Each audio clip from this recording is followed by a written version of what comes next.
وسلم دائما أبدا على حبيبك خير الخلق كلهم فكالنبيين في خلق وفي خلق فكالنبيين في خلق وفي خلق ولم يدانوه في علم ولا كرم مولاي صل وسلم دائما أبدا على حبيبك خير الخلق كلهم آمین۔ اللہ رب العزت ہم سب کا یہ اجتماعی درود پاک بارگاہ مصطفیٰ صلی اللہ علیہ وسلم میں ہدیتاً تحفتاً پیش فرمائے، اور اس کے صدقے اللہ رب العزت ہم سب کو نور مصطفیٰ، نگاہ مصطفیٰ، محبت مصطفیٰ، فیضان مصطفیٰ عطا فرمائے، تاکہ ہم زندگی اسلام کے گھر میں گزارنے والے بن جائیں اور ہمارا خاتمہ ایمان پر ہو۔ اسی لیے ہم ملتے ہیں، بیٹھتے ہیں، مل کر مجاہدہ کرتے ہیں، ہم آخرت کی تیاری کر رہے ہیں۔ تو اللہ رب العزت ہمیں اخلاص کے ساتھ بیٹھنا اور محبت کے ساتھ آنا اور اطاعت کے ساتھ جانا نصیب فرمائے، آمین ثم آمین۔ تو حسین اور اعلیٰ نیت لے کر بیٹھا کیجئے تاکہ ہمارا اجر بھی حسین اور اعلیٰ ہو جائے۔ تو آیت مبارکہ ہے سورۃ البقرہ، آیت نمبر ہے 51۔ اللہ رب العزت ارشاد فرما رہا ہے، اعوذ باللہ من الشیطان الرجیم، بسم اللہ الرحمن الرحیم۔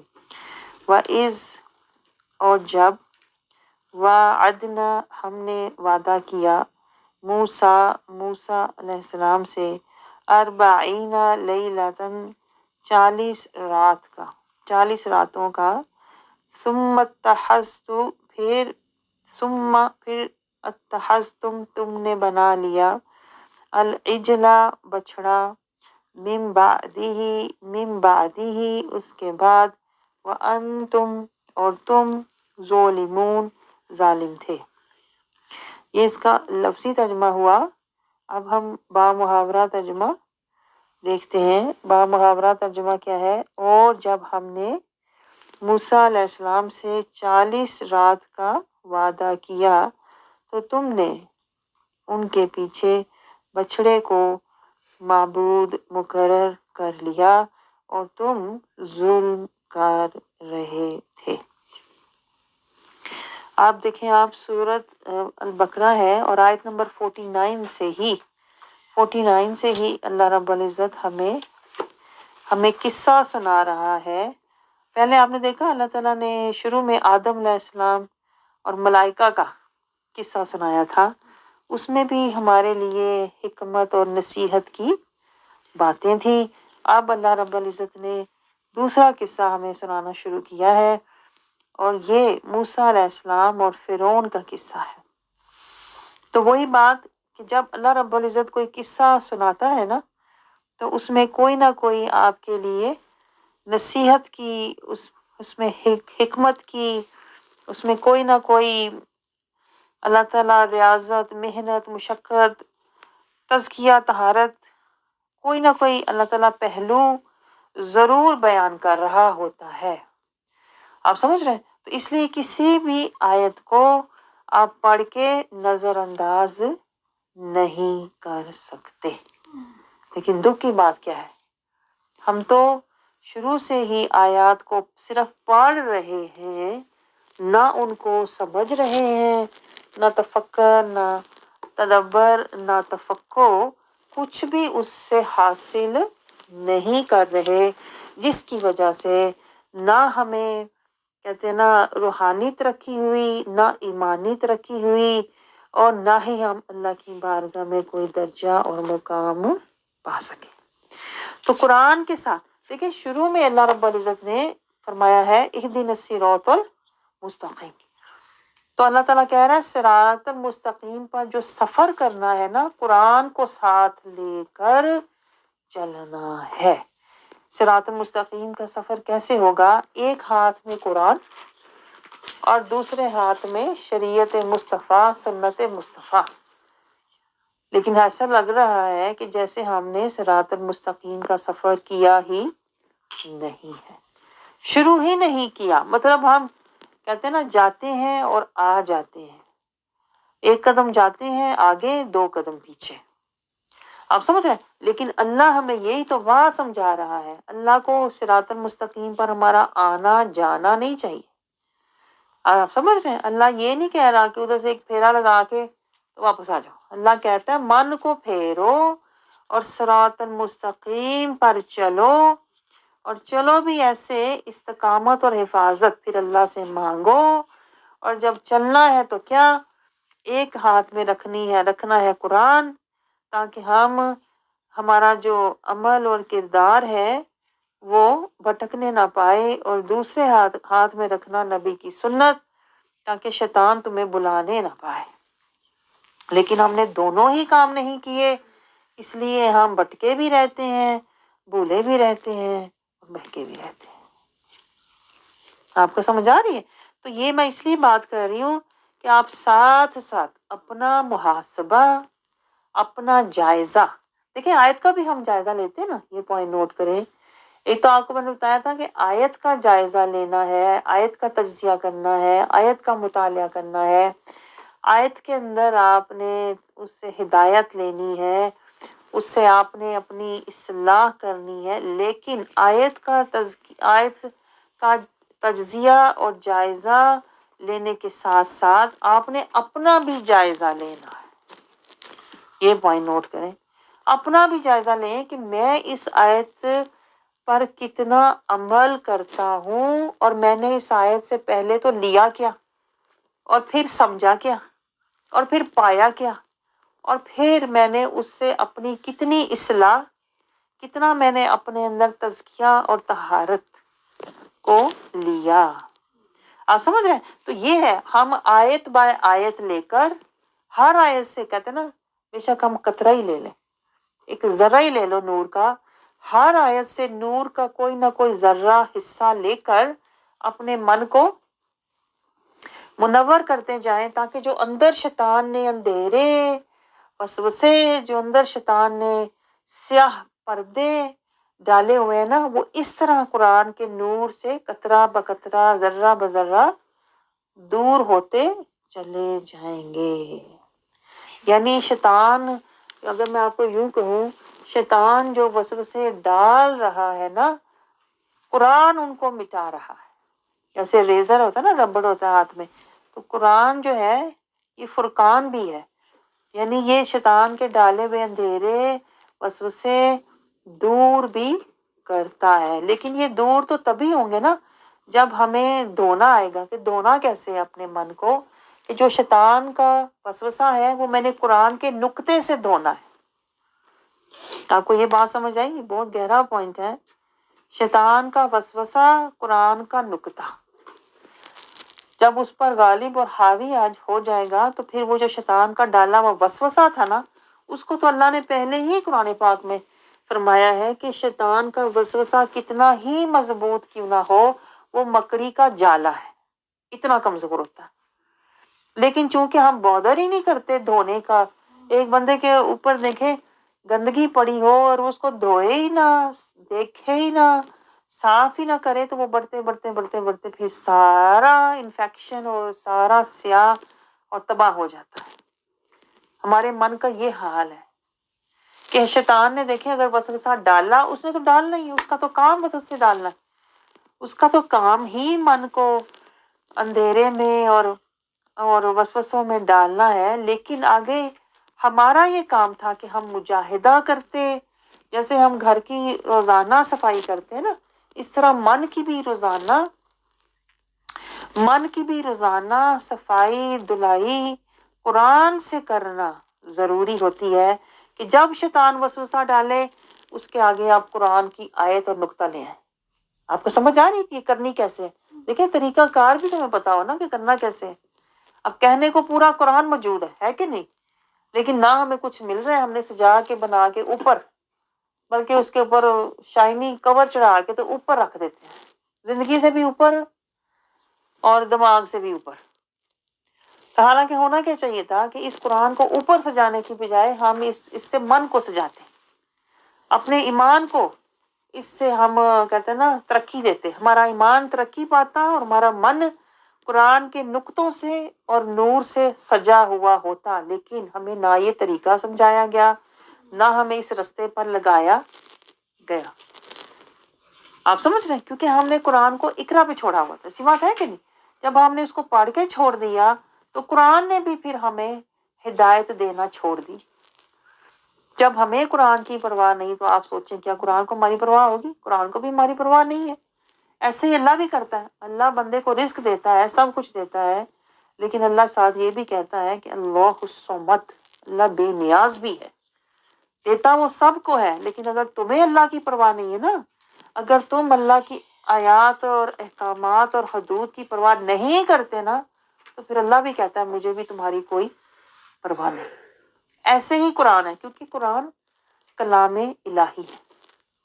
آپ سوچیں یہ تینوں کے رابطے میں ہے۔ میں آپ کو یہ بات سمجھا رہی ہوں، کیا اللہ کی ذات، اللہ کا رسول اور قرآن، ان تینوں کی ایک ہی، کہتے ہیں نا، اگر میں آپ کو کہوں عادت ہے، ایک ہی سنت ہے، تینوں کے ایک ہی طرح کے حسائل ہیں۔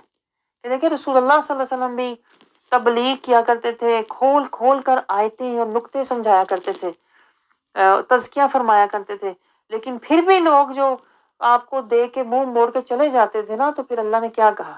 حسبی اللہ، آپ کے لیے اللہ کافی ہے۔ جو نہیں سنتے آپ ان کو چھوڑ دیں ان کے حال پر، اب اللہ جانے اور یہ جانے۔ آپ سمجھ رہے ہیں؟ تو یہی اللہ کی اپنی بھی عادت مبارکہ ہے، یہی اللہ نے رسول اللہ صلی اللہ علیہ وسلم کو بھی سمجھایا، آپ نے ان کا غم نہیں کرنا، آپ نے ان کو ان کے حال پر چھوڑ دینا ہے۔ اور یہی دیکھیں قرآن کی بھی صفت ہے، قرآن کو بھی اللہ تعالیٰ کہتا ہے کہ مطلب جو لوگ سمجھنا چاہتے ہیں ان کو سمجھا دو، نقطے اپنے راز اسرار و رموز بتا دو۔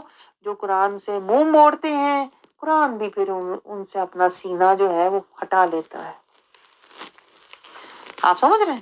تو یہ ہے اندر کی باتیں، دیکھیں یہ راز کی باتیں ہوتی ہیں، قرآن، قرآن والے کی اور رحمان کی۔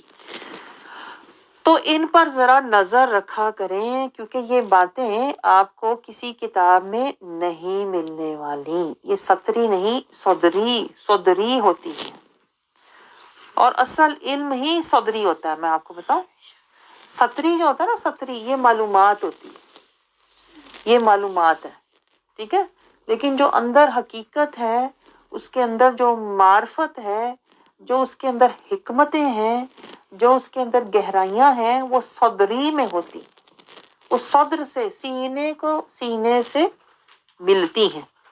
دیکھیں اگر سینے سے سینے کو نہ ملتی ہوتی نا، تو میں آپ کو بتاؤں قرآن اس بات کا گواہ ہے۔ اللہ تعالیٰ نے سورۃ نور میں رسول اللہ صلی اللہ علیہ وسلم کے سینے کا ذکر فرمایا ہے، قلب اطہر کا۔ اللہ نے قرآن پاک کے جہاں نازل ہونے کی بات کی نا، یہ نہیں کہا کہ اللہ کہتا پہاڑ پر نازل کرتا تو پہاڑ ریزہ ریزہ ہو جاتا، لیکن قرآن نازل کہاں ہوا؟ سینے پر۔ آپ سینے کی اہمیت دیکھیں، صدر کی، علم نشرح لک صدر، سینہ اللہ نے کیوں کھولا تھا اپنے محبوب کا؟ وسعت، اس میں وسعت اور گہرائی پیدا کیوں کی تھی؟ اس لیے کہ اس سینے پر قرآن کا نور اس میں داخل ہونا تھا۔ تو جب قرآن کا نور سینے میں داخل ہونا تھا تو پھر اس کے لیے سینے کے اندر وسعت اور گہرائی ہونی چاہیے تھی۔ دنیا کا کوئی اس کے اندر، کہتے ہیں نا، ہرس، لالچ، طمع، کچھ بھی نہیں ہونا چاہیے، سینے کو پاک ہونا چاہیے۔ میں گہرا پوائنٹ آپ کو سمجھانا چاہ رہی ہوں، اگر آپ توجہ کریں تو، کہ سینے کے اندر قرآن کا نور تب جاتا ہے جب سینہ پاک ہو۔ آپ سمجھ رہے ہیں؟ دیکھیں سورۃ نور میں اللہ تعالیٰ نے رسول اللہ صلی اللہ علیہ وسلم کے قلب اطہر کا ذکر فرمایا ہے کہ آپ کا سینہ کیا ہے؟ ایسے جیسے طاق۔ ہمارے پاس بھی یہ طاق ہے، سب کے پاس ہے، اللہ نے ہم سب کو طاق دیا ہوا ہے، کیونکہ ہم رسول اللہ صلی اللہ علیہ وسلم بھی اللہ نے بشری شکل میں بھیجے اور ہمیں بھی اللہ نے انسان بنایا، تو ہماری مماثلت رسول اللہ صلی اللہ علیہ وسلم سے صرف یہ ہے کہ آپ صلی اللہ علیہ وسلم بھی بشر ظاہریت میں اور ہم انسان، تو ہماری رسول اللہ صلی اللہ علیہ وسلم سے یہ مماثلت ہے کہ رسول اللہ صلی اللہ علیہ وسلم کا سینہ طاق، اور اس طاق میں اللہ تعالیٰ فرماتا ہے چراغ، یعنی رسول اللہ صلی اللہ علیہ وسلم کی اپنی اللہ سے اتنی محبت اور اتنی تڑپ تھی کہ اللہ نے کہا چراغ، میری محبت کا چراغ ہر وقت میرے محبوب کے سینے میں جلتا رہتا تھا۔ پھر اللہ کہتا ہے اس طاق کے اندر چراغ، چراغ کے اوپر فانوس. اب یہ فانوس کیا ہے آپ کو پتہ ہے؟ یہ فانوس وحی ہے. جب وحی آنا شروع ہوئی رسول اللہ صلی اللہ علیہ وسلم پر تو وہ اور چمکنے لگ گیا. ایک اندر کا نور، ایک رسول اللہ صلی اللہ علیہ وسلم کی ذات کا نور، ایک رسول اللہ صلی اللہ علیہ وسلم کے اپنے انوار کا نور، اس کے اوپر اللہ کہتا ہے فانوس. میں نے فانوس لگا دیا. جب فانوس آیا تو اور زیادہ چاروں طرف کائنات میں رسول اللہ کا نور پھیل گیا. کون سا نور؟ رحمت کا نور، ہدایت کا نور، محبت کا نور، اطاعت کا نور، تزکیہ کا نور، طہارت کا نور، تقوی کا نور، ایمان کا نور، عزت کا نور، برکت کا نور، صداقت کا نور، شرافت کا نور، عدالت کا نور، اللہ کی طرف شوق اور ذوق اور دیدار کا نور. یہ سارے جو نور ہے نا، علوم ہے، یہ گہرا پوائنٹ نوٹ کریں، یہ سارے انوار، اسرار و رموز اور علوم یہ قلب مصطفیٰ سے آ رہے ہیں، کیونکہ قرآن کا ظہور ہی وہاں ہوا. اب وہاں سے پھوٹ پھوٹ کر پوری کائنات اور جو مومنین کے سینے ہیں نا، اب آپ کا سینہ کیا ہے؟ آپ اپنے سینے کو دیکھا کریں کہ قلب مصطفیٰ صلی اللہ علیہ وسلم کے سینے سے نور تو آ تو رہا ہے. آگے میرا سینہ اگر روشن ہوگا، صاف ہوگا نا، تو پھر وہ نور میرے سینے میں بھی آ جائے گا. لیکن اگر میرا سینہ جیسے اس کے اوپر پردے ہیں، اگر میرے سینے کے اوپر پردے ہیں، یہ پوائنٹ نوٹ کریں، بہت گہرا پوائنٹ ہے. اگر میرے سینے کے اوپر حجابات ہیں یا میرے من کے اندر گندگیاں ہیں، نفسی بیماریاں ہیں. نفسی بیماریاں کیا ہوتی ہیں؟ جو میں نے آپ کو پچھلی بار بھی بتائی تھی، یعنی آپ نے نوٹ کیا کہ نہیں؟ اگر میرے اندر نفسی بیماریاں ہیں، کیا؟ حسد، کینہ، بغض، نفرت، جھوٹ، تکبر، ریاکاری، یہ ساری چیزیں ہیں میرے من کے اندر، یہ نفسی بیماریاں ہیں. اگر میرا قلب بیمار ہے نا، یا میرا قلب حجابوں میں ہے. حجاب کیا ہوتا ہے؟ دنیا کا طمع، لالچ، ہرس، دنیا کا مال و متاع کی طرف، دنیا کی خوشیاں، دنیا کے فائدے، دنیا کی عزتیں، دنیا کی مرتبے. اگر میرا من یا حجابوں میں ہے یا بیماریوں یا بیمار ہے، دونوں صورتوں میں آپ سوچیں، دنیاوی مثال بھی دیکھیں، اگر کوئی بیمار ہے اس کو آپ کھانا دو کہ وہ نہیں کھائے گا. اسی طرح کوئی اندھا ہے، اس کو آپ کہیں بھی لے جاؤ اس کو کچھ بھی نظر نہیں آئے گا. تو جو نفسی بیماریاں ہوتی ہیں یہ قلب کو مریض کر دیتی ہیں، اس کے اندر سے ذائقہ ہی چھین لیتی ہیں. اللہ کی چاہت، محبت اور تڑپ کا شوق ہی ختم ہو جاتا ہے. تو اگر آپ کے اندر باہر کی ہیں محبتیں، زینتیں، خواہشیں ہیں، تو پھر من اندھا ہو جاتا ہے. ایک چیز من کو اندھا کر دیتی ہے، ایک مریض کر دیتی ہے. دونوں صورتوں میں کیا ہوتا ہے؟ قلب کی جب ایسی حالت ہو جاتی ہے، اندھا ہو یا مریض ہو، تو پھر کیا ہوتا ہے؟ پھر اس دل میں، اس قلب میں قرآن کا نور نہیں آتا. آپ سمجھ رہے ہیں؟ کیونکہ جب آپ کے من کی یہ حالت ہے تو پھر یہ قلب مریض ہوتا ہے، اس کے اوپر حجابات ہوتے ہیں، دنیا کی چاہتوں، محبتوں، خواہشوں، لذتوں، مرتبوں کے حجابات ہوتے ہیں. تو ایسا قلب پھر اندھا ہوتا ہے. اندھے من کو قرآن سے کچھ بھی حاصل، اللہ خود کہتا ہے آنکھیں اندھی نہیں ہوتی، دل اندھا ہوتا ہے. تو جس کا دل اندھا ہوتا ہے وہ قرآن سارا دن بھی تلاوت کرتا رہے، جتنے مرضی حج عمرے کا رہے، جتنے مرضی روزے رکھ لے، اس کو قرآن سے یا عبادات سے کبھی کچھ حاصل نہیں ہوتا. یہ میں نہیں کہہ رہی، یہ قرآن کا فیصلہ ہے جو میں آپ کو سنا رہی. آپ سمجھ رہے ہیں؟ تو یہ ہوتا ہے. اور پھر اس بندے کی ظاہری صورت کیا ہوتی ہے کہ اس بندے کا حال کبھی نہیں بدلتا، وہ ٹس سے مس نہیں ہوتا. وہ جہنم کی آیتیں پڑھ لے، پرواہ کوئی نہیں. وہ عذاب کی آیتیں پڑھ لے، فکر کوئی نہیں. وہ اللہ سے آخرت کی آیتیں پڑھ لے، ملاقات کی، اسے شوق ہی کوئی نہیں. بے حسی، اس کے اندر بے حسی ہوتی ہے، بے حسی، بے دلی، بے رغبتی، مایوسی. اور یہ کیوں ہوتا ہے؟ کیونکہ اسے دنیا نہیں ملی ہوتی. اگر دنیا کم ہو جائے نا، اس بندے کے اندر بے حسی، بے دلی، بے کیفیتی، مایوسی چھا جاتی ہے. اس لیے کہ دل پہلے ہی مریض تھا، اوپر سے دنیا میں کوئی کمی کوتاہی ہو گئی تو دل جو ہے وہ اور زیادہ مایوسی کی طرف چلا گیا. اب میں آپ کو یہ باتیں کیوں سمجھا رہی ہوں؟ میں اس لیے آپ کو سمجھا رہی ہوں کہ اگر آپ کا دل نوری نہیں ہے نا، آپ سمجھ رہے ہیں، اگر آپ کا قلب روشن نہیں ہے نا، تو یہ روشن آیتیں بھی ہیں نا، یہ آیتیں تو نوری ہیں، آیتیں تو نور ہیں، آیت میں تو شفا ہے، آیت میں تو